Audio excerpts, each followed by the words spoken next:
Hello, everybody, and welcome to the Quack and Smite League Update Podcast, Episode 2.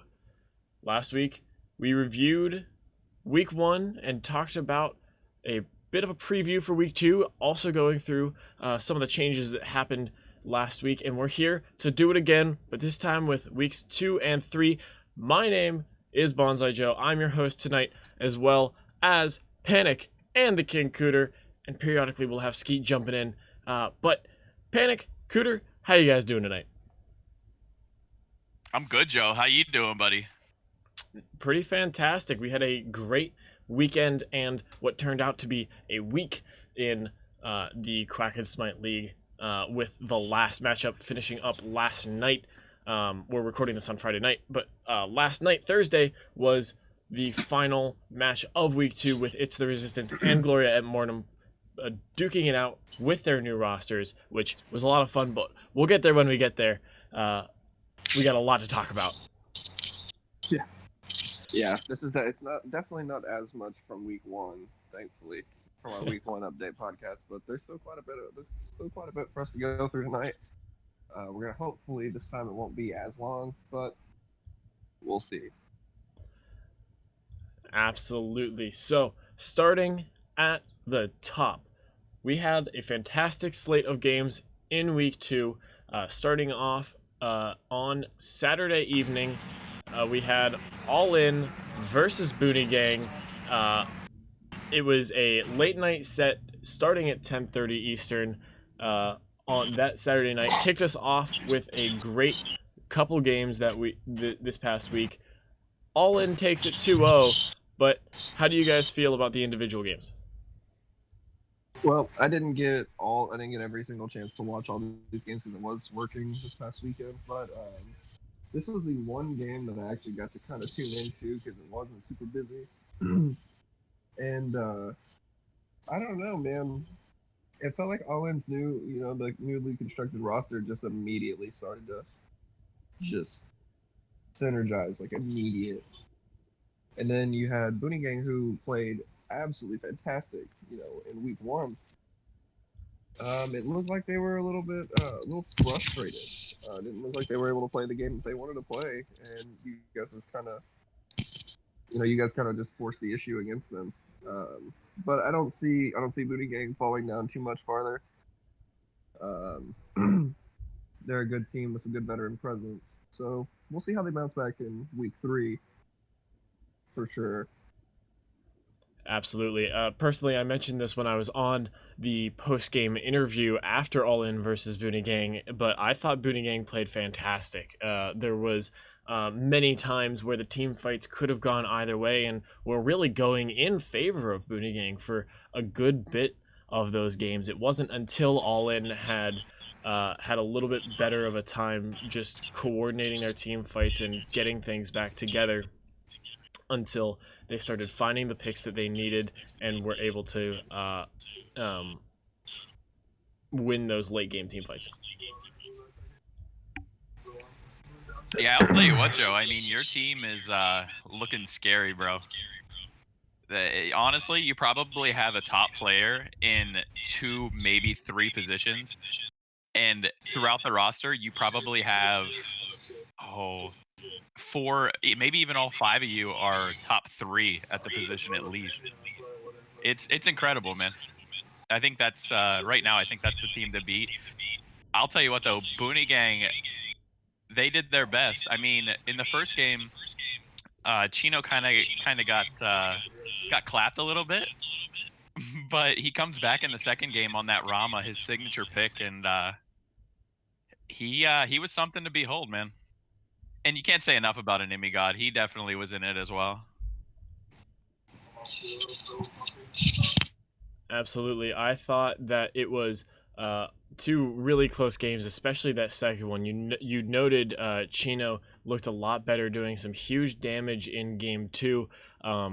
He was able to farm up, find his rhythm, and late game was really starting to hit. And I think that's something that Boonie Gang, rather, sorry, are really trying to work through getting Chino his farm, getting Enemy his farm, and really trying to work through that mid duo lane, because that's where your big damage is coming from, and they know exactly where their strengths are.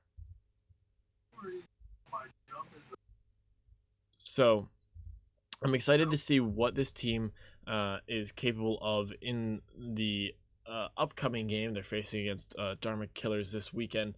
I think if they continue to try to work through their game, find their rhythm, get good team fights like they were finding early on in the game, in the games against All In, I think that they really can shine as a team. Paniq, what do you think? I mean, honestly, you know, with the newly constructed All In roster, and you know, with Boone and Gang, I feel like that synergy that they've already kind of established between Olive, Chino, and Enemy God. You know, I feel like those three are going to be highly important for every game going forward. If one of them has a bad game or an off game, it's going to be up to Shy to kind of carry that team. And I personally think Shy played fantastically these last two sets. Like, I thought he played really well out of the jungle. So, you know, we'll kind of see. We'll see how they bounce back, because it could be one of many different things. You know, are they gonna kind of go back to the drawing board and just see if they can pick up a different comp, different style? Maybe go in and kind of discuss on how comms worked, or just the little things, because they're really a veteran team with a lot of experience. So we'll see how they bounce back, and I'm pretty excited. You know, I'm really excited to see how they continue to grow. Yeah, this team is going to be one to watch for sure. I mean, they have a lot of talent on that team. Rapid Carnation, Chino, Enemy. We keep talking about them, but I mean, that is just such a big three-headed monster with that team. It's really interesting to see how they could try to work out their potential and work through playing together as a team, as you said. So they are a team to watch going forward. And Nick, you said it. All In as a team, you know, after the roster moves last week, we came out strong as a team, and we're looking to continue to capitalize on it this upcoming week. But what we wanted to do was just try to kind of fix those issues that we were coming in with early on in game one, in game two, where our team fight coordination wasn't quite there, and we were losing some early, not really using that early lead that we had gotten in lane. And that's something that's kind of with team chemistries. We're going to talk about that. That's on our notes for later on in this podcast. But that team chemistry is something that needs to be really built on. And for these teams that have new rosters, have some new guys, All In, Gloria, Resistance, Phenoms, like, that's something that they're really looking forward to building over these first couple games with their new rosters. So, absolutely, man. Yeah. One thing I wanted to touch on in that set was game one team comp for Booney Gang. What did you guys think about Rapid Carnation on the Guan Yu, and then over on the other side of the map, what did you think about Boomy being on the RTO? Do you think that's something that they continue to do in the future? I don't think the RDO was a terrible pick. Yeah, he kind of fell behind in levels. Boomy did, just because of the pressure that Subkiller had playing. I believe it was the Achilles game one. He had that pressure. He was able to kind of invade the enemy's jungle, find a little bit of extra farm, as was NMR in the jungle. Oh, excuse me. So really pressuring out the RDO, having Boomy fall behind a little bit in levels was the key to victory in solo lane. But honestly, late game, it was still a menace. He was still using that CC to his advantage. He was still getting those dives in, trying to find the back line as best as he could. It just, with that game not going super long, he could never really catch up in XP, and that's kind of what bit him in those late game battles. So I don't think the RDO was a terrible pick. The Guan Yu out of support is a very rapid carnation pick, and I mean he talked about it with us after the game, and then and he really he knew that he wanted to W key. He knew that he wanted to play aggressive, and Chino was the same way. But at the end of the day, that aggressiveness didn't fully pay off. He wasn't able to really get exactly the pressure that he wanted on that Guan Yu, and the CC and backline dive with the support build and out of that support role just wasn't quite there from Rapid, but it was a very heavy CC comp, and that's why we kind of had to be very careful with what we picked, especially later on in that draft when we had an idea of what was going on. The heavy CC comp was really, really quite interesting to play against, and I think that if they can continue to capitalize on something like an RDO solo or Guan Yu support, I think that it can work. It's just that the cards fell in our favor in terms of the lane matchups. Definitely. I think beginning of the season, even moving into a couple weeks into the season, Paniq and I were talking about how good RTO could be in both the support role and the solo role, just with all the CC she has, cripples. It's just ridiculous. There's so much there. A second thing that I wanted to talk about too, from that set is the did you feel like Sobek was a priority for both teams, being that Rapid Carnation can play it super well, and honestly Dome probably plays the best Sobek in the league. Do you feel like that was a priority target or priority pick for both teams? Yeah, so Sobek priority for sure. I mean, out of the support role, you said it yourself. Dume is for sure one of the best Sobeks in the league, and loves to play it. And I think that with Rapid's history of the Sobek as well, it was either a pick or ban both games for sure. 100%. And honestly, it was a ban in the first phase in the second game, and it was picked in the first phase of the first game. So you definitely could see that. So, with All In versus Booney Gang ending on Saturday night, on Sunday we got a double header slate. First starting with Phenoms versus Goon Squad, ending in a 2-0 victory for Phenoms. I want to talk a lot about this set because we saw the first set coming from Goon Squad in this season. What did you guys think? I'll let you talk about that one. I'm gonna be a little biased. I felt like, personally, you could tell that they hadn't really played any together. They were really out of sync from minute one of that game. It's hard to say. I mean, which we'll get to their roster move later on, but I don't know. I didn't really see a whole lot of great things, unfortunately. I just felt like they were very, very just not coordinated with any of what they were doing. Phenoms being pretty much one of the best, if not the best teams here in the league. It's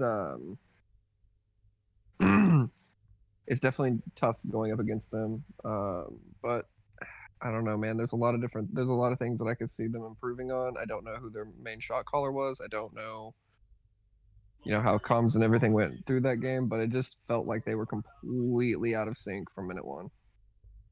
Yeah, out of sync is a good word for it. We saw a lot. I didn't think the laning phase went that terribly for Goon Squad.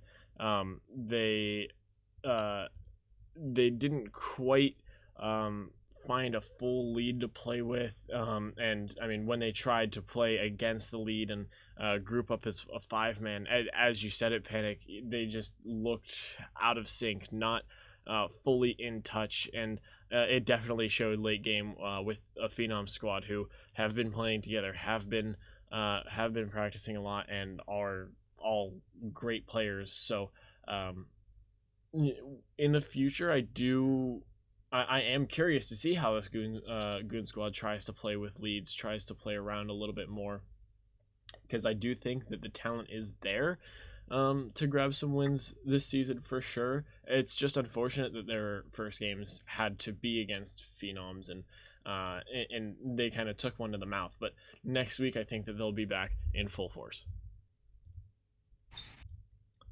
You want to comment on that, Cooter? Because I'm going to follow it up when you're done. Oh yeah. One thing I wanted to mention from game 1 in this set was early on, and Nori looked like he was ready to carry this set. In the first 5 minutes of the first game, he was 5-0, 6-0, something like that. But it really, off of those picks, they weren't able to get the farm that they needed in order to carry them into the mid game and then eventually the late game. Nori tried very hard, and he was very close to helping Goon Squad maybe get a win or at least be close. But later in the game, Phenom showed what they were all about. I mean, yeah. Yeah. Skeet, go ahead. I mean, honestly, you kind of took my thunder. Not gonna lie. I'm sorry, buddy. Playing in that game, it felt like a Nori versus Phenoms. Like, I didn't feel like anybody else was a factor, and I don't think anybody on my team did either. And that's no disrespect. That's nothing. That's just how that game played out. If there was a play being made, if there was something being done, it felt like Nori was the one to do it. You know, it didn't really feel like much was going on anywhere else. And I feel like that's kind of got to be addressed, maybe, including a comp that surrounds him in that case or something like that. More supportive roles. Maybe like a Discordia to give him that damage boost or something, if that's how they're going to play. Or they just need to learn to, make plays as like a mid 3v3 or something else. Just it really didn't feel like there was other things going on without him there. Mm-hmm. Yeah, it really did look pretty one-man teamish from Goon Squad. Paniq, what do you think? I mean, you guys are pretty much spot on with everything that you guys have said so far.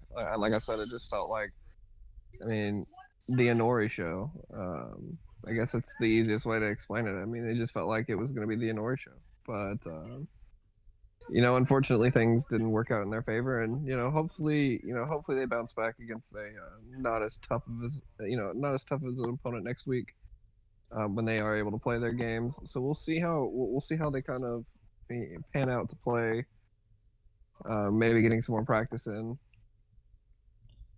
So we'll definitely looking forward to seeing them play and seeing how they actually do. Absolutely. So with that, should we move on to game 3 of the week?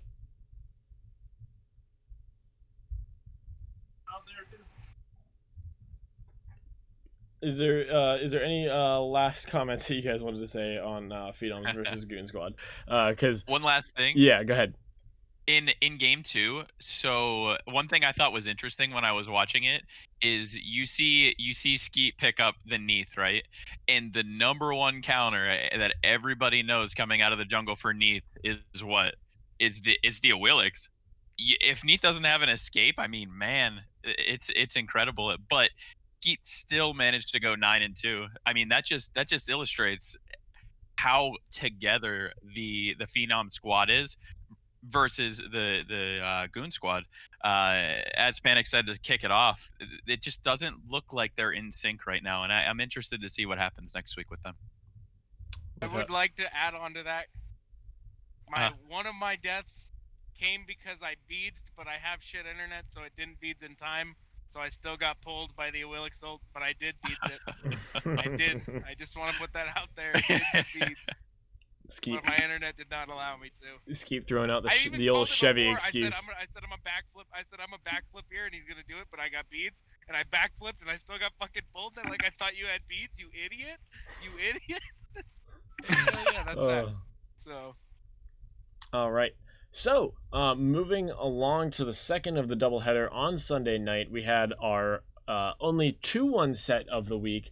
Dharma Killers taking a 2-1 victory over the Kepwi Suns. What did you guys see in this game that really stood out to you guys?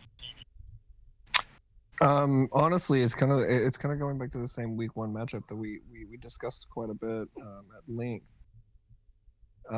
Their team fight is just immaculate. Watching Dharma Killers play, and I had my own opinions on how they might play going into the sets, going into the season, but their team fights have just been fantastic. Even if they're not going in their favor, like their team fights are just beautiful and impressive to watch. Yeah, I mean, it has been really great just to see. I mean, even both these teams on both sides, the team fights were just so coordinated, so together. We talked about this a lot on last week's podcast, but these are two squads that have a lot of history playing with each other and a lot of hours with each other on the battlefield. So it was really cool to see probably the two best team fighting teams in the league play against each other, and there were just some really cool fights.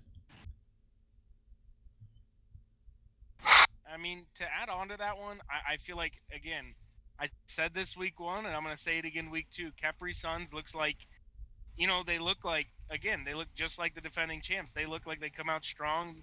They play strong. They play good. But 2 weeks in a row now, they're missing Yuri, and you can tell. Because week 1, Yuri comes in that game 2, and it's a whole different game. They look more as a complete team, more together. And this week they had to pick up a free agent sub. It's Yellowgen, which they actually dropped. So he was on their team before. So I feel like there was already chemistry. But it's just, it's hard to be missing a third round pick like that, or maybe he was fourth, one of the two. I'm not sure. Yeah, it really is just an unfortunate circumstance with scheduling, with things going on that Yuri has not been able to make a lot of the matches. But week 3, I think we're gonna definitely see a different team coming out of this Kepwi Suns, because it'll be interesting to see how their full squad performs in a game. I don't want to say that there's asterisks next to those first 2 losses for Kepwi Suns, but it's gonna look different this week for sure. One thing I want to highlight from that set is how good Goat Boy looked in the win. He looked like he had never even put support down. He looked like he had chemistry with everybody on the map, and he was really running that game. Where if you go into the second and the third game, the 2 games that Kepwi Suns ended up losing, Goat Boy didn't do as well as he did in the first game. So I think moving forward, what we need to watch out for with Goat Boy, or with Kepwi Suns rather, is I think they go as Goat Boy goes. If Goat Boy does super well, this team is going to be damn near unbeatable. But if Goat Boy doesn't do well, or he doesn't perform at the star quality that we're used to seeing, I could see them struggling a little bit. So I am excited to see what Goat Boy does throughout the rest of the season. Yeah, I mean, we've seen this again and again with Goat Boy's games. I mean, he's a fantastic player, but if he gets shut down, sometimes he struggles. He's a very aggressive support player, and it fits his play style well, and he can use that to absolutely snowball games, find his advantages, and really take charge of a game. And as you said, the Kepwi Suns goes as Goat Boy goes, and I think that is a very very true statement. And honestly, it'll be interesting to see how that works this week as well, because if they execute it right, they can really play through that duo lane. Telly and Goat Boy are fantastic together. Oh, Telly looks so good. So good. I was so excited to see Telly in the league, and then he gets picked up by the Capui Suns, which moves Goatboy back into support. Oh, that's so exciting to see. One, one thing we haven't touched on yet, by the way, from this set is in Game 3, Davies playing Rat in the mid lane and going 18-3. Oh my goodness, what do you guys think about that?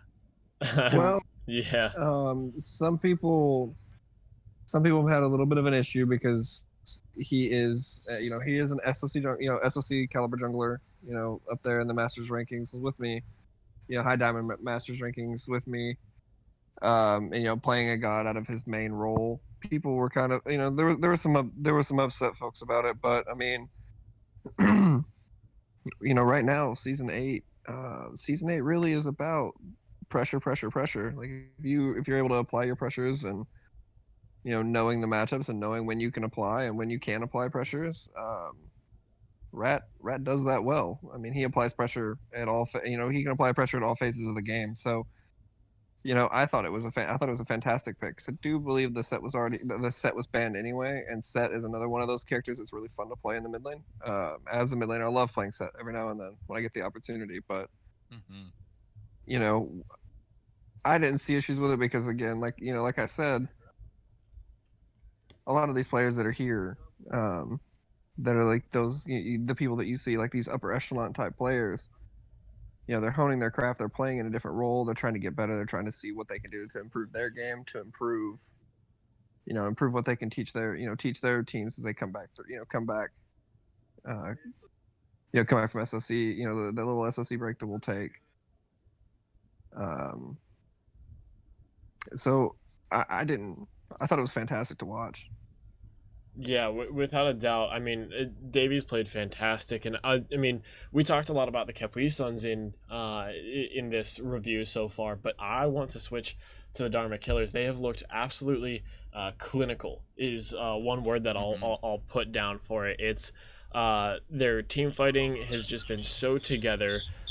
All of them, just as a team, have found the early pressure, have found their rhythm, especially with each other as a team. And honestly, they look great so far. And their one loss in this set was game 1. They pushed a Phoenix a little too early, got caught out by some fantastic defensive ults, a really great set of plays by Capui Suns, and they ended up turning it over and winning the game off of the pressure that they got off that deicide mainly. It might have been a deicide, might have been for something, but either way, it was a counter push off of some late game mistakes from Dharma Killers that ended up handing them that loss. They had the pressure for most of that game, but it was that end game turn that really turned the corner for Dharma Killers. So, I mean, so far, this Dharmic team has controlled their own fate mainly. Definitely, and I think another thing too that really hasn't been touched on a whole lot. I touched on it a little bit last week in our podcast, but I think they're a very momentum-based team too, which is not necessarily it's not a bad thing. They're a very big momentum-based team. Once they start getting those gold leads, they know how to choke you out. For lack of a better word, they know how to make the game either go 40 minutes and they farm to everybody to level 20 and they don't allow you to farm anything. The bleed, like the bleeding the leads and making things tough, like making you have to actually become a cerebral player. And they have to, they make you think like, what can we do to make this better for ourselves? And that's something as a team that, so far that's one of the teams that they're pretty much one of the only teams I've seen that's just bleeding leads and not just running it down, every game. So I just want to see. I would love to see them completely improve in any aspect. So we'll see how the rest of the games for them go. I do feel very I do feel very comfortable saying that this is this team might actually end up being one of the top teams coming out of the league. Yeah, without a doubt. So, switching from that very fun set to another very fun set. This is our last set of the week. I touched a little bit on it at the top of the podcast. But it's the Resistance versus Gloria et Mortem, a 2-0 victory for Gloria et Mortem. Both squads donning a new roster of players. We saw some new faces. We talked about it a little bit on stream last night. 3 new players for It's the Resistance, 2 new players for Gloria et Mortem, and in their first set, how do you guys think that they looked? I think I think Gloria et Mortem looked like a rejuvenized team. They looked quite a bit different than they did from week 1 to week 2. They look like a completely different team. Yeah, they really do. They had a lot of great pressure coming out of the jungle with the addition of Cyber. They had Atticus playing support, really running it down with some interesting builds we touched on a lot last night. But overall, with these new pickups, you're right. They look like a new team. They look like that new fresh group of 5 that has found the pressure, kind of pushed it in their favor, and it's really interesting to see how they're going to go from this point forward. Yeah, I really want to see how I want to see how It's the Resistance bounces back, which we'll talk about a roster change here in a minute for them.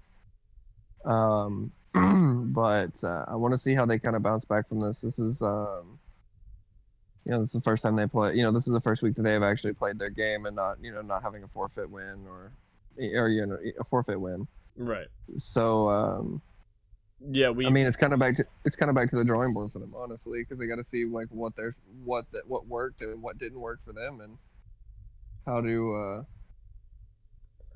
to fix their mistakes and issues going into week 3. Yeah, I mean, something we saw was a change in team rosters even mid-game, switching Austin the Great to that duo lane and having Mark X-Wings play in his mid-lane role. How do you guys think that roster switch did for It's the Resistance, and do you guys think that they're going to keep it? We'll see. Which I'll kind of touch on here in a minute. Again with the roster updates. But I feel like Mark is a better player out of the mid lane entirely than he is out of the ADC role. They are two different roles that do 2 different things. So it's a little bit different for him. It's kind of an adjustment phase and period. But I do believe him moving back into that mid lane and letting Austin kind of just play ADC a little bit here and there.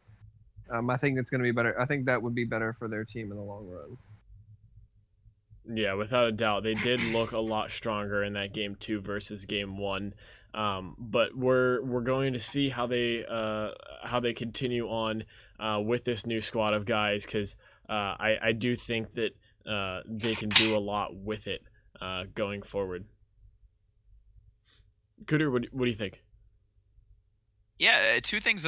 You guys touched on it at first. I mean, I'm interested to see if It's the Resistance decides to keep Mark in the mid lane. I would imagine that's probably their best course of action.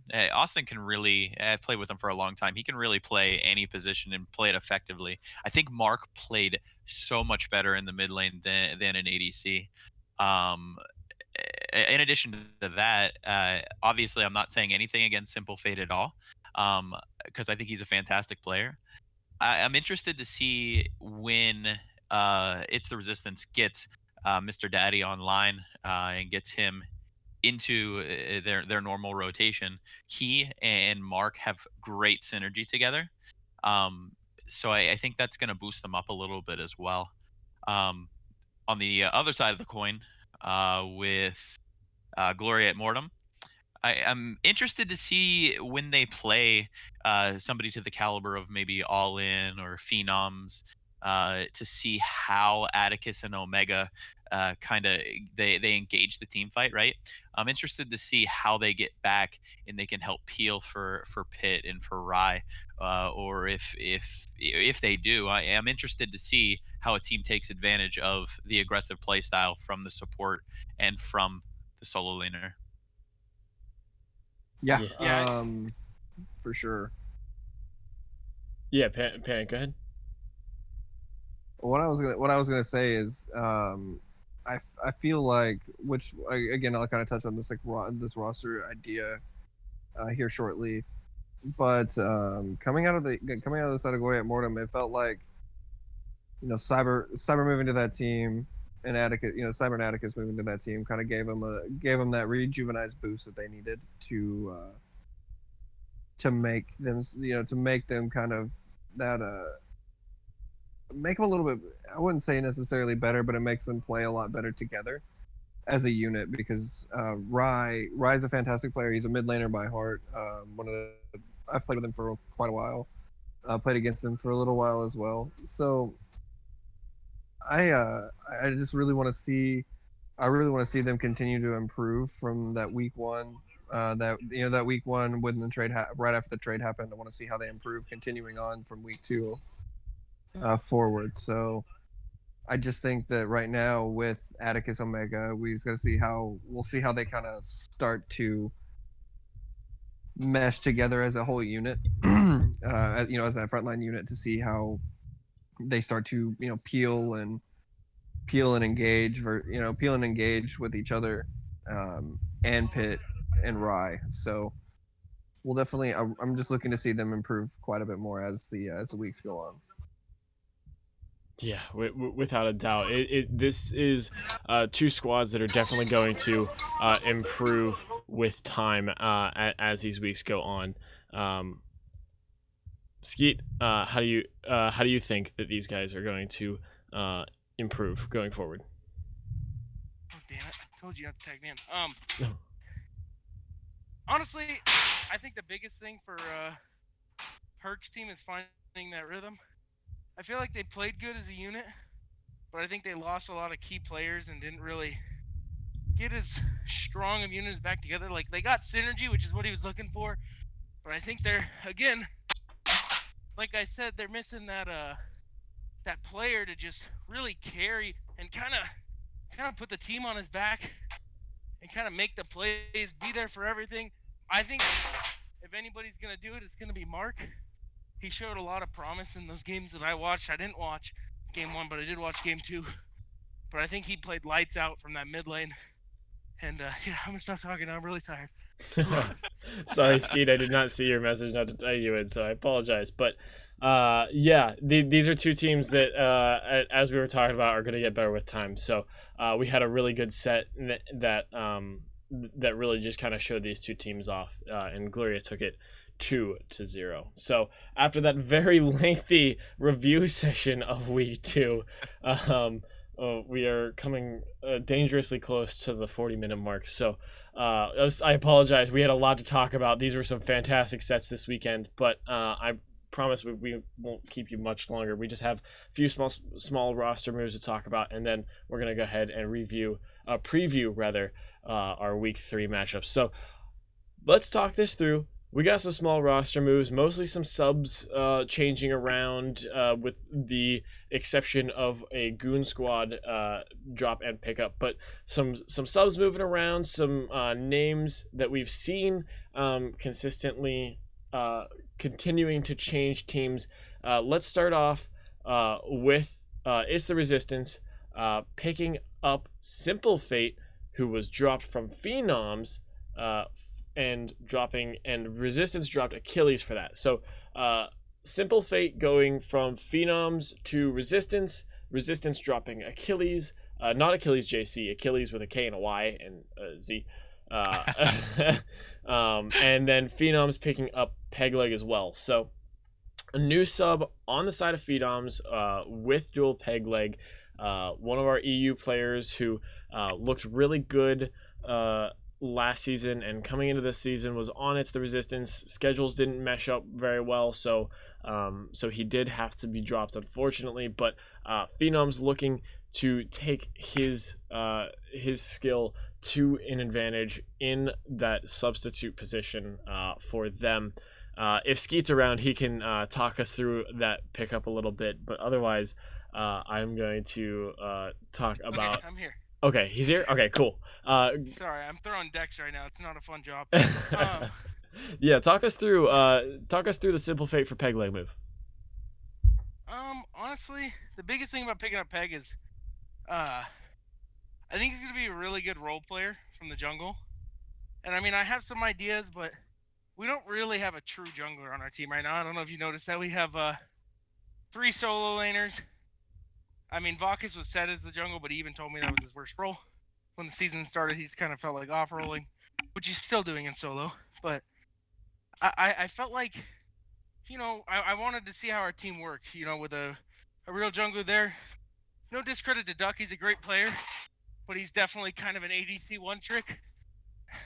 Yes, Duck, I'm calling you bad right now. So, alright, I'm going to mute again because this shit's really loud. I got to throw these things.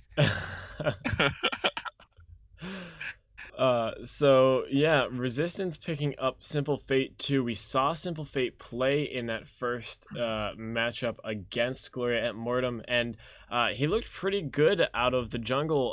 What did you guys think of Simple Fate's first games here in Season 2? Well, I personally didn't mind it. I've played with him. Yeah, we've talked quite a bit discussion wise. He wants to transition to a mid lane role. I've talked to him quite a bit, and I really think right now with the team that he's on now, I do believe keeping him in that, actually allowing him to play that solo lane where he was playing originally, and letting him Daddy Herc, Daddy and Herc kind of run that front line. I do believe that would probably be the best bet for them. I'm not gonna sway anybody one way or the other, but I do believe that would make their roster quite a bit better in the long run. Is putting Simple Fate in that starting solo position, moving Achilles JC down into the sub role, and then kind of letting everybody be where they're at. With Austin move back over to the ADC and then Mark playing mid, I do believe that would probably help them out quite a bit. Synergy wise and performance wise, I think that would improve their team comps and their team morale just a little bit more. Absolutely. So moving down the list, we have another substitute swap.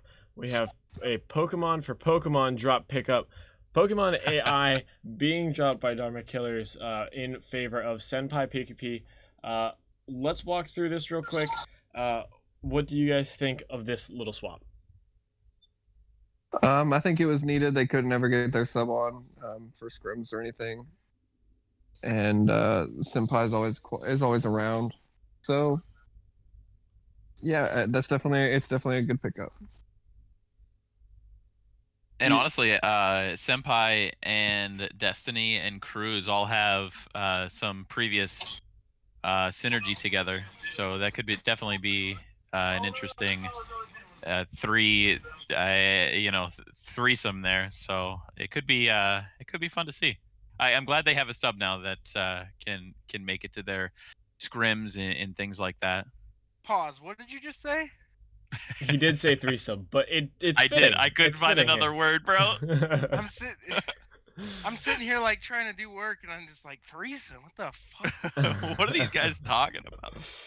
All right. So a pretty solid team move for Dharma Killers, moves them forward along with Senpai PKP, and I also think he's going to really put in some work for this Dharma squad. So PKP now on the Dharma Killers. But here's the big one for the week, the big roster move. I kind of hinted at it. Goon squad dropping Kid Slim in favor of C Neptune. We have a little bit of a mod diff going on the Goon squad now. We had a little bit of a falling out between Kid Slim and the rest of the team. I believe it was more of a... It wasn't a falling out. I wouldn't call it that at all. I mean, to me, when it was talked about, it's kind of falling out, the poor choice of words. They still like each other. Well, yeah. I mean, I don't. It's just I think it's a time issue.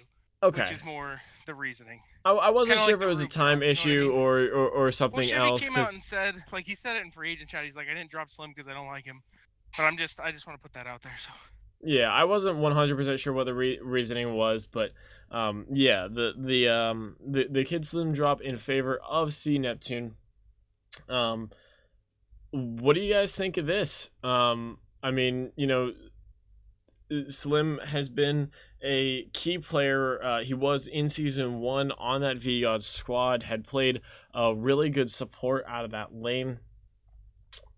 It's interesting to me that he even still sits on the free agent list. I mean, he played so well last season. What do you guys think of this move, Slim for Neptune? Oh man, I don't know, man. I don't know. I don't know how to feel about it. I understand, that there's scheduling issues and there may have been some team synergy type of issues, whatever the case may have been within that team. But now moving Neptune up from the mini league into now what we would consider the majors here. We'll see. We'll see how it goes. I don't know. I think it could be a decent move for them because he's quite readily available most times. So that might help them be able to get some scrims in and get some games and stuff in, playing with each other and kind of building some synergy. So, it could overall be a good pickup, but it could also be a bad one. So we really just don't know yet. Absolutely. So, yeah, as you noted, time will tell with that one. Neptune being pulled up to the majors is probably going to start on that Goon squad. So we will see how that works out for them next week. Speaking of next week, wow, you like that transition? Let's go into our week 3 previews. fucking hate your transitions, Bonzai. They're so good. So our week 3 preview, it's all happening on Saturday. I'm probably going to upload this in the morning after recording. So today, 3 matches. Better put it tonight. Yeah, tonight. Saturday Tonight. at 6 EST, we have our first game of week 3, All In versus the Kepwi Suns, followed by a doubleheader at 10:30, Dharma Killers versus Boogie Gang, and Phenoms versus It's the Resistance. And then sadly, we will not be seeing Gloria and Goon Squad play this week due to a scheduling issue. That game will be delayed and played at a later time. That just means that we're going to have a week with 5 games, boys. So this week, only 3 games going on. Let's start off with a preview of All In versus the Kepwi Suns. We're going to see what is hopefully a full lineup for this Kepwi Suns team. We talked a lot about it in the week 2 review, where we weren't quite fully convinced at how those first 2 weeks went for the Kepwi Suns. But going into week 2 with a full squad, how do you guys think these guys are going to fare against that All In team? I think it's gonna be a 2-0 in favor of All In. I do believe with the synergy that they already have with Tully and Goat and all of them. If Yuri's able to make it and play in this in this set, and them not having to pick up a emergency sub here, I feel like the Kepwi Suns could they could definitely push All In to play a different style than they're used to. But I still feel at this point now, I still believe All In 2-0. It is worth. I'm gonna agree, ditto. It is worth noting. I will let you guys know now. Oh, geez, that was loud. I'm sorry. No, you're good. I'm gonna mute it is worth noting in this preview, All In will not have their normal starting roster. It will be a substitute pulling in for some scheduling issues. We were not able to get Dupma here for our time on Saturday. So we're going to be You're seeing... gonna play a sub that should probably be on the starting roster? No way. And we're going to see NMR filling into that support role and CX0 into the jungle role. So it'll be interesting to see how that lineup plays into effect here. But Skeet, go ahead. My prediction is 2-0 All In. I have to go back to loading. Quite loud. Love it. Go ahead and Love take it. us away then. Honestly, as I said earlier, if Goat Boy plays the way that Goat Boy can play, and Yuri plays as well, I think that Liam can do a great job against Subkiller, and that's saying something. Subkiller's been absolutely dominant in that solo lane thus far, but Liam's a very, very smart player, so I'm going to give that a wash. And then we look at the jungle. Yuri is new in that role, but honestly, his comms are very, very good, and really that might push Kepui Suns to a higher level. So I don't really know CX0 that well, so I have to call that a wash as well, right? Meatymanlink versus Coda Bear. Coda Bear's done fantastic in the mid lane, being in his off role. But Meatyman has played probably two of the top mid laners in the league so far and done really well. So I'm gonna have to give the edge to Meatyman there. Goat Boy does well. That's definitely a. I'm gonna say, if Goat Boy does well, it's 2-1 Kepri Suns. If not, then I'm gonna go 2-1 All In. This is gonna be a great set. Absolutely. I think that, as you said, team synergy always comes into a part. The Kepri Suns guys with a full squad are definitely going to be some guys to beat. And I think it's going to be a lot of fun to play on in that one. And as you said, duo lane is going to determine a lot in that game. So, Duo diff. Moving along to our doubleheader. First game of it that I have written down. There's no specific first game, but we'll see both of these games casted at the same time, just so you guys don't miss it. Quack and Smite League 2 on Twitch will have one of these games while the other one is being played as well. So both games will be casted. Both games will be live. We will have 2 Twitch channels up and available for that. But on to the previews.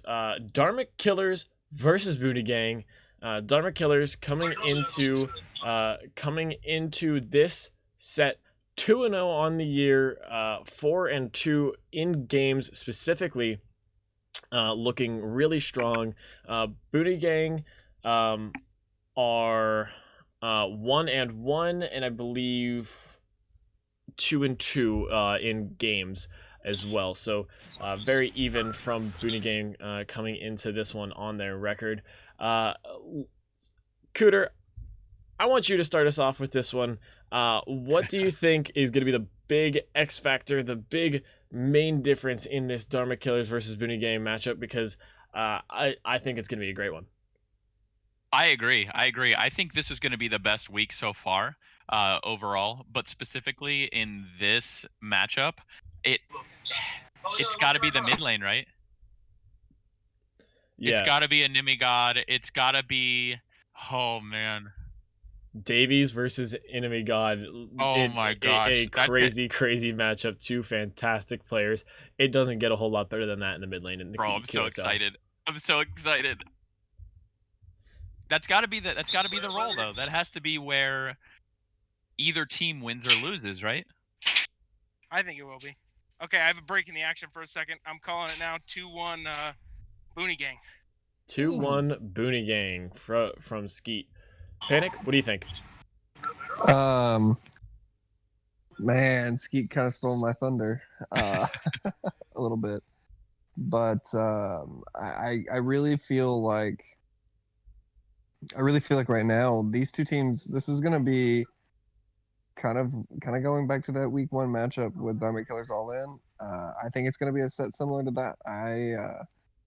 I really think if some roster moves, or not really roster moves, but position changes coming out, potential roster change, or not roster changes, but position changes potentially coming out of Booney Gang. We'll see how that goes potentially, but not to spoil anything. But yeah, man, I think it's gonna be 2-1. I think it's really gonna be 2-1 Dharmic. Honestly, I just don't see them. I see them losing one game, but I also feel like at the same time that they're a very complete team. So it's hard to say. Both teams are really well. Both teams have been playing really well as of late. I know Booney Gang just took it to a loss, but we'll definitely see how it goes for them. But I do believe 2-1 Dharmic. Yeah, I'm gonna make a similar call to that. I mean, out of the duo lane, Chino and Rapid versus Raptor and I'm already mad. That's gonna be a fantastic matchup. Raptor has been playing really well this season, and Chino is there to bounce back from his play and look to really capitalize on that game 2 that he played against All In. I do think that that's going to be a lot of where this is determined, both in the mid lane and duo lane. I think solo is a little bit of a wash between these two teams. And jungle, I mean, that's where you get these leads out of mid. That's where you get these leads out of duo. But when it comes to late game team fights, there's nothing that, after week 1, after week 2, I cannot count this Dharma Killers team out. I think it's 2-1 Dharmic. They just look, as Paniq said, just the more complete team, and just their team fights are just something to behold. And their coordination is just so good that I can't count them out just yet.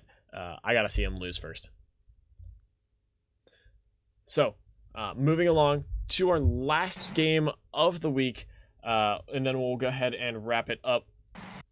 We got Phenoms, we got It's the Resistance. Skeet, if you get a break of the action, I want to hear firsthand what you got coming for us this week against It's the Resistance. Should be a fun one for you there. Oh, actually, I just... Well... yeah, that fucking sucks, man. Okay, sorry. He just dodged out of the way of a cow, almost got fucking ran over, so he had to jump over a wall. Okay. Yeah, no, it's fun times over here. But, yeah, I mean, this week you can expect... Honestly, I don't even know what our starting roster is going to be. I know Rube's playing. That's the only lock-in so far, but I told everyone else. If nobody else... The 2:30 a.m. start for Rube. Yeah, no, he said I'll do anything to play against Herc. That's Rube's exact words. He said I'll fuck up my sleep schedule any time for that. And honestly, we were practicing little things. I know I want to publicly apologize to Booney. We didn't mean to upset people by running the team comp that we did. We were practicing for said game against Herc's team. All I can say is nobody will be in their main role, except Rube. Rube will be in his main role. Everyone else kind of wants a breath of fresh air, kind of trying something out, having a little bit of fun with it, because, that's kind of our plan. We want to have a fun game. We don't want to have a quick game. You know what I mean? Absolutely. So. Cooter, why don't you kick us off next? What do you expect to see from this Phenoms versus Resistance set? I gotta mute. Hang on. I think it's gonna be 2-0 Phenoms. It's the Resistance, I think, just has too many question marks at the moment. They really have to get together. They got to find some in-game leadership. Hercules does a great job outside of the game, but inside the game, I think they just need a little bit of time together, a little bit of leadership in the game. And I think they will definitely get better over the season. But Phenoms is definitely, I mean, they're one of the top teams right now. It's got to be 2-0.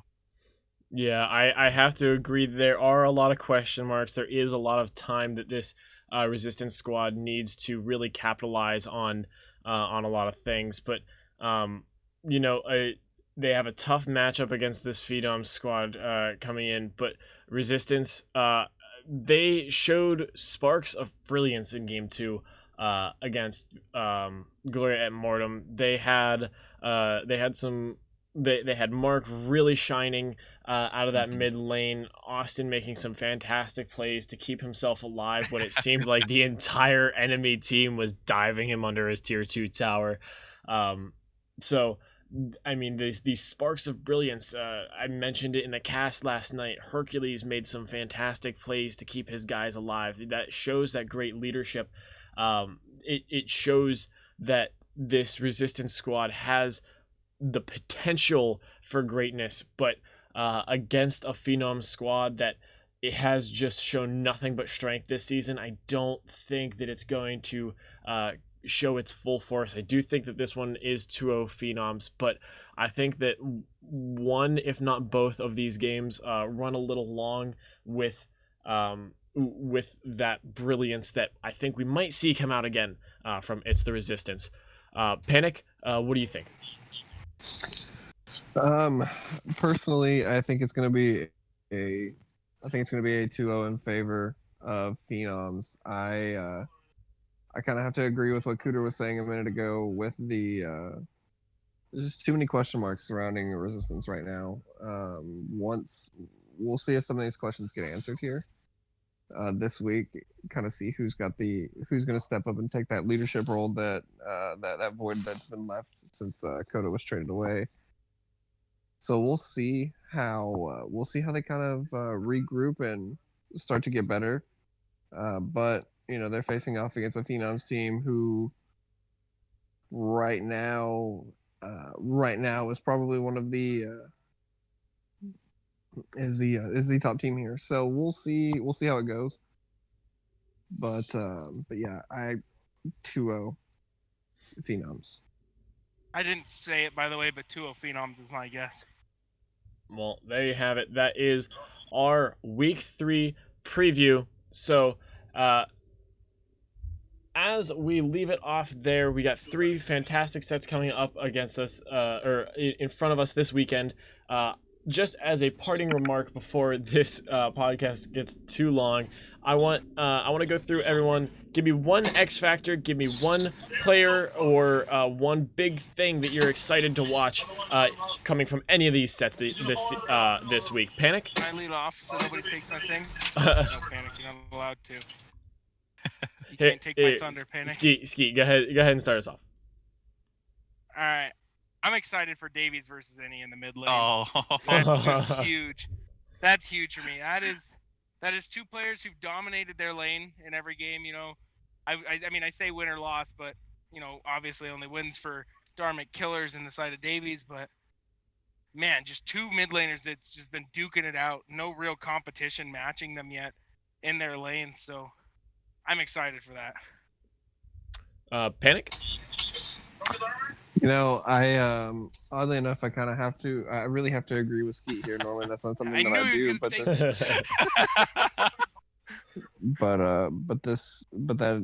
that matchup, the Enemy God versus Davies matchup, that's gonna be a matchup to see. It's definitely gonna turn this set into something really, really beautiful and really special. So I really want to see how this all plays out. Joe, what about you, man? I know you're hosting this stuff up tonight, but what about you, buddy? Yeah, I don't want to take a cop out and choose the obvious best lane matchup of the weekend, but I do want to talk about a different lane matchup in the All-In versus Kepui Suns set. We talked a lot about how Goatboy kind of dictates a lot of the pressure from the Kepui Suns as a team, but he likes to W key a lot, and you know who else tends to W key a lot? NMR, who is playing support. I think that this support matchup, NMR versus Goatboy, is actually probably going to be one of the better ones this weekend. What happens when both supports W key? Let's find out. Cooter, go ahead and finish this off. Oh, that was the best finish that you could have had, bro. Let's find out. Oh, I have to agree with both of you guys. But for the sake, or all three of you guys, I should say, both of your points. For the sake of something different, I'm gonna say in the all-in versus Kefui Suns matchup as well. I'm looking at the mid lane. I'm looking at Meatymanlink. I'm looking at Coda Bear. I want to see what Coda's really cut out for in that mid lane. All right, so there you have it. There is some exciting places to look coming through for these sets this weekend. Stay tuned all night Saturday. We had a lot of Smite action coming ahead for you guys. So thanks for sticking it out. We had once again another very long podcast hitting on an hour 5 minutes. So we just had a lot to talk about. There's so much exciting stuff going on in the Quack and Smite League, and we thank you guys for sticking through it with us. So I'm going to go ahead and sign off here. So for my co-hosts, Paniq, Skeet, KingCooter, thank you guys for joining me tonight. I appreciate it. I am Bonzaijoe, and we will see you guys next week.